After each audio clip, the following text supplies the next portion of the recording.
आम्ही तिन्ही जगाचा आणि आई विना भिकारी। आई आपल्या बाळाला जन्म देते, बोलायला शिकवते, चालायला शिकवते। आई आपल्या बाळाला जीवन कसं जगायचं हे शिकवते। आई बाळाला संस्कार देते।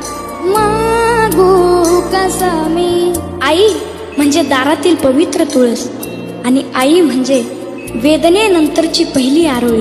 अन मागू पुन्हा कर्तव्याला कर्तृत्वाला पूर्ण करीत जी खंबीरपणे उभी राहते ती म्हणजे आई।